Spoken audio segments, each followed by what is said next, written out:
What is up, racers, and welcome back to another episode of our F1 2021 My Team Career Mode, episode number 5 today for the Canadian Grand Prix. If you missed our previous race at the Azerbaijan Grand Prix, then be sure to check that one out.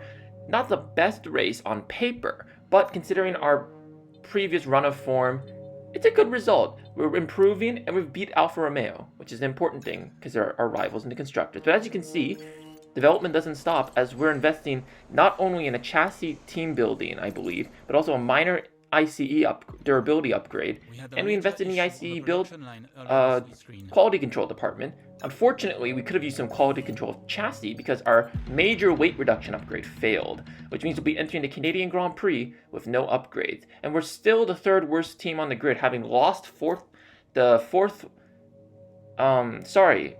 seventh spot on the grid to Alfa Romeo, our rivals. However, that doesn't mean anything. I mean, we're going to still be fighting. We're not going to let a performance index tell us otherwise. But as you see in practice, P11, pretty good result. And we stayed P11 even on the soft tires. Sato, on the other hand, while he improves, is still very far down, showing a really bad run of form over the last few races. I mean, the stats weren't that great to begin with, but this is just hard to watch. And then practice 3, P14 for us, and the last for Sato. He's got to show some improvement, as do we. So let's head into qualifying.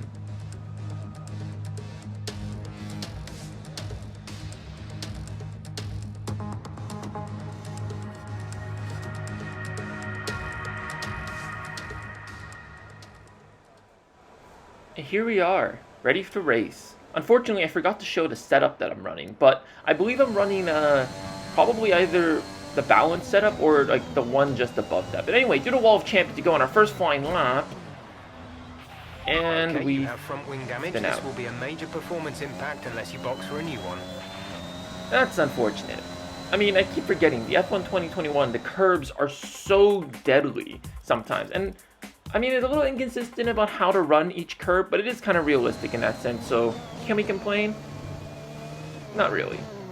One thing we can complain about is my driving. As you can see, through turns 1 and 2, out of turn 2, we go really wide. Up on the curb, we lose the back end, and that really loses us quite a bit of time, and which is really unfortunate. I mean, I guess this kind of shows just where the car is. I mean, like I said, while we won't let our performance index indicate where we are on the grid, we're going to try and fight as much as we can. Overdriving the car can be a little more detrimental to our efforts in this championship. And as you can see, our flying lap that we actually are able to complete, we're P9.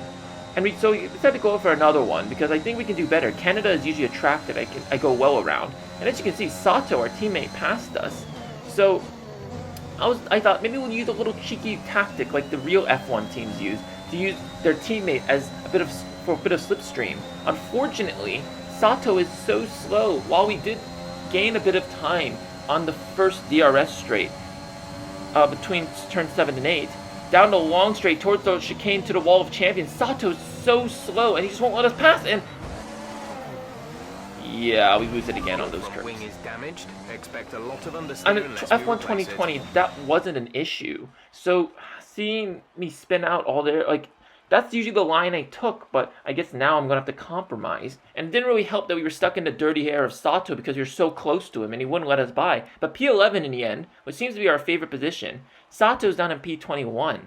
So not only was he not a very good teammate today, but he also was very slow.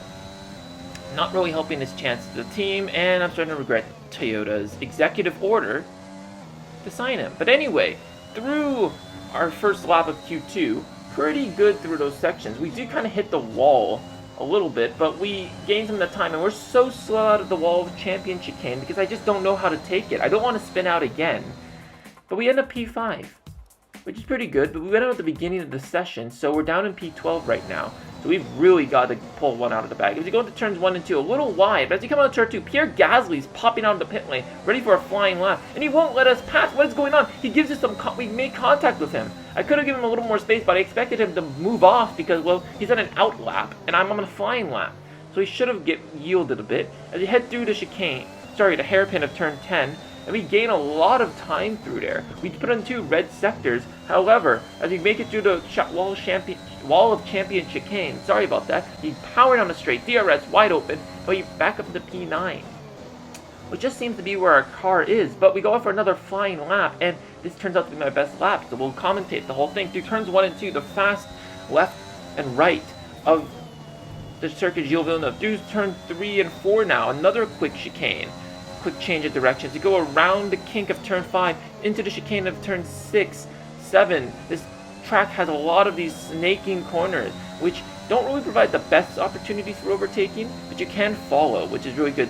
Through the DRS straight into turns 8 and 9, a little bit of dip of elevation and undulation as we power through turn 9, heading towards the hairpin of turn 10. This is the crucial part. You can good spot for overtaking around here if you can nail it perfectly, which we kind of do. We missed the apex by a little bit. We gain time. We're up by about 3-4 tenths right now as we head onto the long DRS straight through the kink at turn 12, heading towards turns 13 and 14, the wall of champion chicane. Got to get a good run, but hit our braking point perfectly. We're a little late on the brakes. We go over the curb, careful not to spin it like we've done so many times before. Down the start-finish straight with DRS wide open. Qualifying's over. We cross the line, and it's P6. We make it into the 1-minute 9s. So that's a really good lap time for us. However, Lewis Hamilton, he's on provisional pole on medium tires, so those Mercedes look ever dominant as before, which means they also have the preferential strategy. But first lap of Q3, not very good. We have to slow down through the wall of champion chicane because we almost hit the wall. The curbs really did unsettle the car. So we just have to go it again through this session. We make up a lot of time to the first 2 corners, and we're up by about 2 tenths right now. So something's different about this lap. Maybe it's because we put on a new set of soft compound tires, but we lose the back end through turns 8 and 9. We lose all that good time we made up. But down the long DRS straight, while our car in terms of chassis and aero might not be up there with the best teams, we have a pretty good engine. Toyota engine, but really in the game it's Honda. But here we go, cross the line, up by 4 tenths, and we're still in the bottom 10. But we set a purple first sector as we make it through our 3rd lap of Q3. I'm just not willing to accept the fact that we're down so low. Lando Norris sets the fastest lap on provisional pole. Keep that in mind as we head into the final chicane of Wall Champions. We do kind of cut the curb a little bit. We take our chances. We're up by about 1.3 seconds. So this should be an amazing time for us.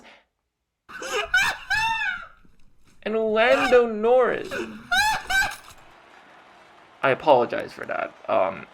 I don't know how Lando got into the commentary box, but Lando Norris gets his first career pole position in the game around Canada. 6/100ths ahead of Valtteri Bottas. So that McLaren is showing immense pace behind with Lando Norris, but as for us, we only improved by 1 place. We're still in the points, and this is a good chance to go against Alfa Romeo. Let's head into the race. Bonjour, it's time once again to go racing here in Montreal, the 2nd largest French-speaking city in the world, and home since 1978 to the Canadian Grand Prix. With top speeds of around 210 miles per hour heading into the overtaking opportunity of turn 13, the 2.7 miles of the circuit Gilles Villeneuve are some of the quickest on the Formula One calendar. There are 14 corners in total, with 60% of the lap taken at full throttle, and average lap speeds clock in at about 130 miles per hour. It's just about time to go to the track for the beginning of the race, but before we do, Anthony Davidson, what types of strategy do you think we can expect for today's event? Well, there's a lot that both the driver and the team have to keep in mind when going into a race. The tyres, fuel, energy recovery systems, the list goes on and on. But I think the key to today's victory will come down to the pit stop strategy. Come in too soon and you might find yourself needing more than one stop. Too late and you're putting yourself at a disadvantage by spending longer on worn tyres. With the race minutes away from starting, here's what today's grid rundown looks like. Lando Norris will lead us away from pole position, and Valtteri Bottas will line up alongside. As we continue through the rest of the grid today, we have Hamilton, Perez, Daniel Ricciardo and Sainz, the engineer, Vettel, Tsunoda and Pierre Gasly, Stroll, Fernando Alonso, Max Verstappen, they've taken a grid penalty, and Ocon, Leclerc, Giovinazzi, Kimi Raikkonen and George Russell, Mazepin, Mick Schumacher, Sato and Nicholas Latifi. That's it then, it's time to go racing as we head to trackside for today's race. Here we are on the grid for the Canadian Grand Prix, and we get promoted 2 spots because of engine penalties to both Max Verstappen and Charles Leclerc. So we're in a good position for points. And like I said before, to secure our sponsorship goal of P8 in the constructors, points are needed to stay ahead of Alfa Romeo. But as we get to the race, we're going to go on the two-stop strategy. Set of softs with 2 sets of medium tires, because the tire wear on Canada is very high. We're lowering the fuel load to just 1 lap over, because we have been having a lot of fuel in the car. But here we go to 5 red lights for the Canadian Grand Prix. It's lights out, and away we go, and it's a pretty decent start off the line. We can't get a bit of wheel spin, and Tsunoda is a brilliant start gave by Sebastian Vettel, and he's alongside as Ricciardo locks up into turn 1. He's side by side of Carlos Sainz in the other Ferrari. We're side by side of Yuki Tsunoda around the outside. Tsunoda's still side by side with us. We're going into turn 3 right now. We dive down the outside, brake a little later, and cut ahead of Tsunoda, and Ricciardo squeezes Sainz into the wall. Sainz is a little unsettled, and he passes him. So there's been 2 on-track battles already for the first 2 corners. As you can see from this replay, look at the side-by-side action between us and Yuki Tsunoda. Tsunoda, though being a rookie, is showing immense racecraft and immense form. Going side by side into turn 3. It's only us late braking, and we just keep it on track to pass him. But look at Ricciardo and Sainz. This was an immense battle. Sainz was ahead of Daniel Ricciardo initially, and he just dives down the outside. He does make a bit of contact. He pushes Sainz into the wall, and that gives him the advantage, and Sainz probably won't be very happy with that move, but Stewart didn't say anything. But Tsunoda is all over our backside at AlphaTauri. Although it's just the car just ahead of us in the performance index, it is showing immense pace, immense speed around this track. And we do have the same engine, but it is a little concerning that we're under so much pressure from the AlphaTauri. We head to the wall championship corners a little slow. We get unsettled onto curb, and Tsunoda has a great run. He's powering behind us. Thankfully, the DRS isn't active yet, because that would have been an easy pass for him. But on lap 2, heading into turn 10, Tsunoda is way ahead of us now. We're going to dive down the inside, trying to retain the track position. Hold on to the racing line. And we do, just barely make it through to the kink of turn 11 and heading towards the kink of turn 12. But Tsunoda down this long straight doesn't even need DRS. He's alongside. We're deploying tons of ERS to attempt to stay alongside Yuki Tsunoda. We're going to have to break late into the wall of champions. We can't go side by side through here. We cut the curb a little unsettled, and Lando Norris is really impressing up front. But look at Tsunoda's cockpit cam. You can see just how much pace that AlphaTauri has. He's deploying some ERS as well, but we were still deploying down the straight at this point. And while he does have the racing line, we dive down the inside, and he does have to unsettle himself on that curb at turn 14. But as we go back, his teammate Pierre Gasly is going to profit off his teammate's misfortunes in his battle against us as he dives down the inside of turn 1 and gets the position. So the elder statesman of AlphaTauri gets by the rookie, and hopefully that will alleviate some of the pressure as we head through turn 10, trying to hug the apex so very little. We hit the wall slightly. That's what I meant to say, but no damage, thankfully. But Pierre Gasly's now all up our backside because of that mistake, and this is, I fear that Gasly will be able to get by us because he is a more experienced driver too. And as you see, we dived on the inside of turn 10. We tried to do the same move we did on his teammate Yuki Tsunoda, and we get it through, but Gasly is very behind us. We lose the car, a bit of oversteer through that corner, and Gasly is powering down. DRS isn't even active yet, and now it is. Even with ERS, we're not able to get by Pierre Gasly in the AlphaTauri and lose the spot.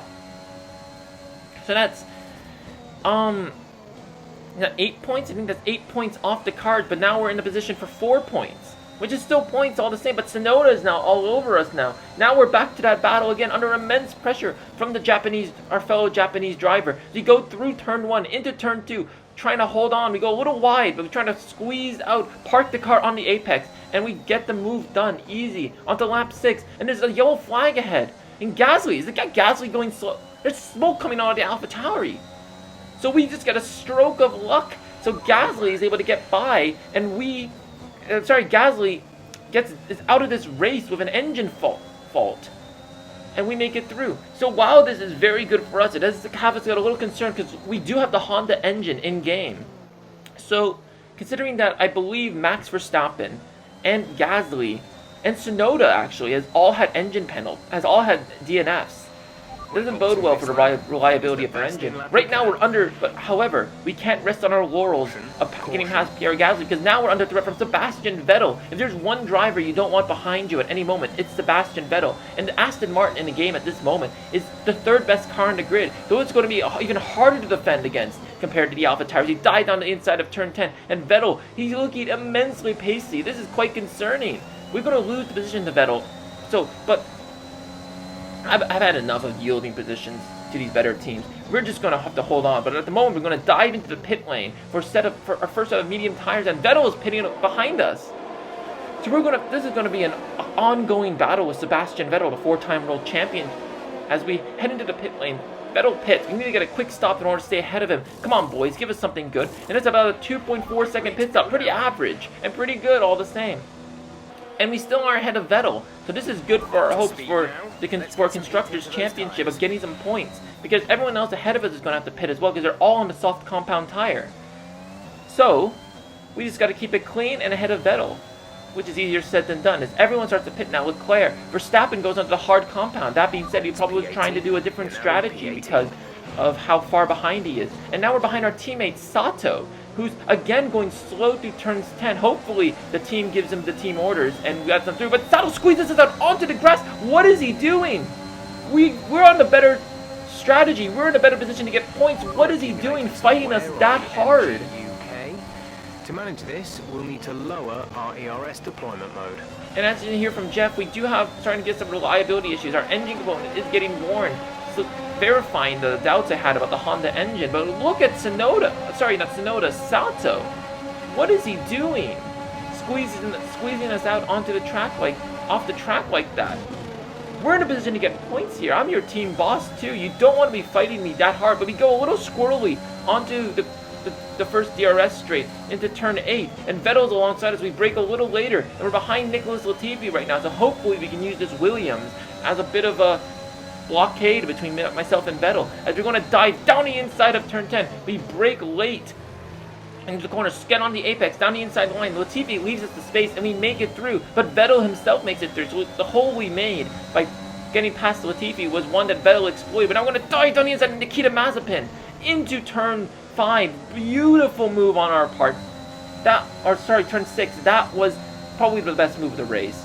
Braking that late and diving down the inside of the Mazepin. We had to get by Mazepin. We get unsettled on the curb, and Vettel, who's really far back, is now getting closer. And speaking of Vettel, his protege, Mick Schumacher, is now ahead of us in the Haas. We've got to get by him. Hopefully, he can protect us from his mentors. We dived on the inside of turn 1. These AI leaving us tons of space for great dive bombs, and we're back into P7.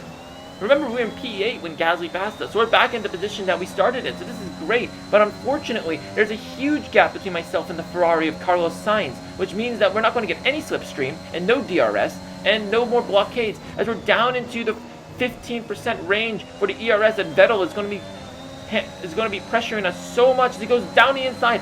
This is onto lap 14, and here we go. We're going to try to go around the outside of Sebastian Vettel, around turn 1, getting the inside line of turn 2, and we are just barely going to get it ahead. This is an amazing scrap we're having. The Aston Martin driver probably is not very happy that such a slower car is fighting so hard for a position, but when points are on the line, we're going to need this bank of points to ensure our position. But Vettel passes. We go down the inside of turn 1 to put a little bit of a switchback on him, and here we go around the outside of turn 2, trying to leave Vettel as much space as possible. We squeeze him out of the exit of the turn, and we retain P7. But this is probably one of the best defensive battles I've ever had with an AI in this game. But we lose the back end into the wall. We thankfully no damage. But this is an opportunity for Vettel to get by as we dive on the inside again, and we just barely keep it on the track. A bit of a desperate move on my part, but that error through the wall of champions did not help us. But as we go to our front wing cam, as we head through, you can see the car gets unsettled. We go into the wall, and a little chunk of our front wing is gone. But look at that dive bomb. That was risky. In real life, a driver would not be appreciative if you pull a dive bomb from that far back. But when we're in a slower car, we need to do everything we can. But as you can see, Vettel with the DRS, he's going to get by us into the wall of championship chicane. We're going to dive on the outside into the corner. We're going to retain the track position, but Vettel is now a little further back, so the pressure is alleviated a little bit, but another poor run through the wall of champions, and Vettel is now all up our backside. He's going on the start-finish straight, onto lap 19, DRS is open, he dived on the outside, trying to leave him as much space as possible. Yellow flags behind us, and where's Vettel? Oh no, did I just commit a cardinal sin of Formula 1 and take out this beautiful man? Yes, I did. Vettel makes contact and he spins. But as you can see, I'm ahead at this point. I think partly the reason why I was ahead was because of the dive bomb. But at this point, Vettel, like, he completely cuts the curb. But I'm not going to say that it was entirely Vettel's fault. I think it was a racing incident on my part. I could have left him a little more space, but Vettel should not have dived up the inside like that. And I don't think I squeezed him that much. He didn't leave the space. I could have easily get him a puncture. That being said, Vettel, not very happy. But as you can see, as he's trying to get back on the track, what is he doing? He's just parked in the middle, and Kimi Räikkönen, his old teammate, bumps into him, and Antonio Giovinazzi. So the Alfa Romeos have had a mare because of my mistake. Oh god, I hope the stewards don't see this as me. Idiots, people. Yeah, as I was trying to say before Kimi's very Kimi-like response on the radio, I hope the Alfa Romeo team doesn't see this as a tactical strategy to take P8 in the constructors. Pit window open. Let's box this lap. Oh dear lord. Behind is 25.1 I seconds. feel terrible. Vettel is an amazing driver, an amazing guy. Reed's taking him out. And now, speaking of great drivers, but now we've exchanged Sebastian Vettel, the ongoing battle we've had of him, with Max Verstappen. While we can't catch a break in this race, we really have to fight for these points at the Canadian Grand Prix. We're going to dive into the pits a lap later than what our strategist recommended. Onto the second set of medium tires, and Verstappen is coming into the pit, so he must have some damage. Could he have gone to the end on the hard compound? Maybe. But as we dive into the pit lane, we're going to see if we can stay ahead of Max. Another great stop from the boys, 2.2. They've been really pulling their weight this weekend, and we stay in front of not only Verstappen, but Charles Leclerc. The two drivers that got engine penalties and were relegated to further back on the grid are now right behind us in the points positions, and we're up at the P9 on the road. That being said, people are probably going to pit, but Verstappen, if Vettel was a hard driver to keep behind, Verstappen is even harder. So he dived on the inside of turn 8. Great move. Verstappen, though, is going to be so punchy, and now that we're on the same tires, there's no tire advantage to be had by either of us. That being said, if any party wanted to have a tire advantage, it would be me. But the softs wouldn't have taken us to the end of the race. As he dived on the outside, Verstappen very aggressively tries to squeeze us out into turn 2, but we managed to keep the inside. Verstappen still alongside. We try to squeeze him out, but Verstappen's still alongside. We're going to have to dive on the inside of turn 3, keeping it on track. Verstappen lets us by.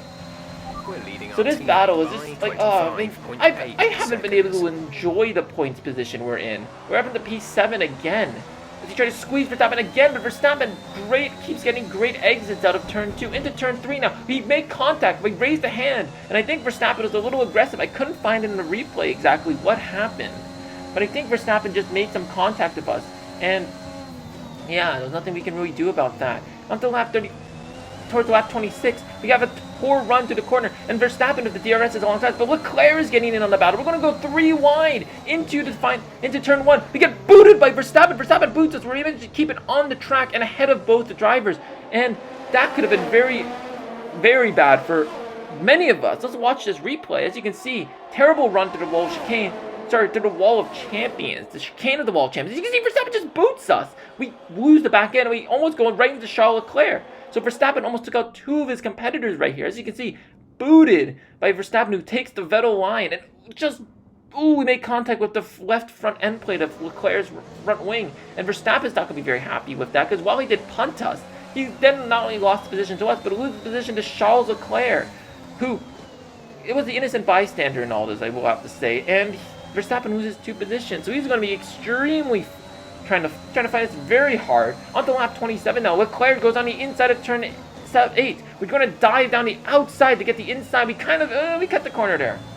And the stewards don't say anything, thankfully for us. But on lap 28, Leclerc now is giving us pressure. We're going to fare a little better against the Ferrari than we would have against the Red Bulls. He dived on the outside. Leclerc goes on the inside, trying to give him the space, all the space in the world. and we just hold on. So this has just been ongoing battles of having to brake late. I mean, Ricardo's the king of the late breakers, last of the late breakers, but I think we got enough to say we can challenge for position. Through turn 8 again, Leclerc tries to go around the outside. We do kind of squeeze him off. It unsettles the car, and that leaves enough room for Verstappen to get by. So the Red Bull drivers, arguably looking very, very good to try and challenge us again for P7, which is not going to do me any favors. Yeah, this is not good. And as you can see, until lap 30, 5 laps left. We got to hold a Red Bull back for 5 laps, and that's going to be impossible. Verstappen goes on the inside. He squeezes on the outside. We lose position to Max, and now we're down to P8. So we could, you know, with him, he might make a mistake. we could be satisfied with this position. But Leclerc now is all over us. He's going to dive on the inside of turn 10, and we just barely keep it from ramming into the back of Max Verstappen, and we hold P8.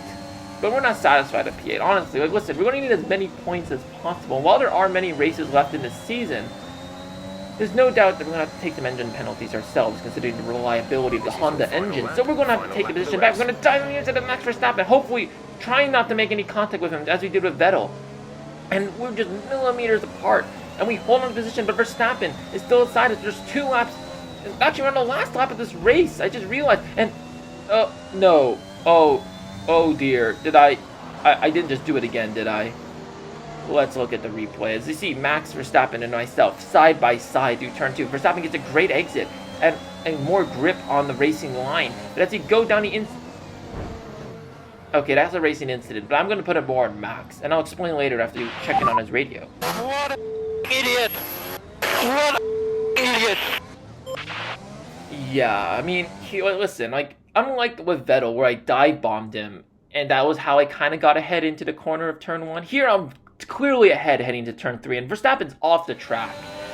So that's all on him, in my opinion. I think it was a racing incident, but I think it was up onto Max. Like, why would you dive on the inside when I clearly have the track position? But what is even worse is Alonso just barges into him. I mean, what they are doing, they need to calm down. Okay, I don't know why there's music in the background. I don't know what he's listening to, but as you see, Alonso's very lucky not to just DNF both of them. As you can see, a big chunk of his front wing is gone, but, I mean, it's the end of the race, so not much you can expect. Lewis Hamilton wins the Canadian Grand Prix, so unfortunately, Lando Norris was not able to hold on to that position. And while we did kind of punt 2 drivers off, and while, like, not all of them were my fault, we get P7, our best result. We're in the points. So that's going to secure P8 in the championship for us. So I think, while, you know, I don't want to be a dirty driver, I don't want to be regarded as a dirty driver, but I think that was a pretty good race on our part, one that we needed. They take the checkered flag then here in Canada in what has been another fabulous Grand Prix. Anthony Davidson, what helped them deliver this result, do you think? Well, they certainly stood out as a driver with tons of confidence on the track. I think their ability to keep their cool, even during some of the more hectic parts of the race, meant they were able to capitalise on the mistakes of other drivers, giving them the opportunity to make their way to the top spot with ease. Mercedes are on top form once again after an excellent race weekend. It's great to see them up on that podium once again. So in the end, the Mercedes drivers get a 1-3, but it's a Mercedes podium because Lando Norris repeats his success in Baku with another P2. I think Lando's in a position to win a race. Like, the form he showed has been incredible from the young Brit. So that's going to be exciting to see, because pretty much at the moment it's only been like Hamilton and Bottas that have won races so far. So I think Lando could be our first new winner of the season, but as you can see, Leclerc and Verstappen, having been caught up in our incidents, are further down, in Vettel down in P14. Yeah, that doesn't really make me feel any better. And Sato's in P17. So he does make up some places, and this time it's only 1 DNF, right? So not the worst. But the points we gain, we're up into P11 in the Drivers' Championship, which is amazing to see us skyrocket that far up. Hopefully we get some more points to secure P8. And speaking of P8, we pass Alfa Romeo with our point score. And there we go, we've achieved our sponsorship goal. But like I said, I don't want to be a dirty driver. I didn't intentionally try to squeeze any of them out. It just happened that way. And while I could leave a little more space and be more conscious, like, you know, when you're ahead, you're the corner is yours. You're free to do with it whatever you wish, because you have the racing line. But enough wobbling. We've achieved our goal, and let's look ahead for the French Grand Prix, another track that I'm very good around, as we beat our rival Antonio Giovinazzi during the race and get a sponsor bonus. But that's enough of that. Thank you for joining me today. Make sure you like, comment, and subscribe down below. Share the video, share the love, and I'll see you guys very soon. I'm the ISO Racer. Life's a marathon, not a sprint. And make sure you're always in a position to win. Peace out.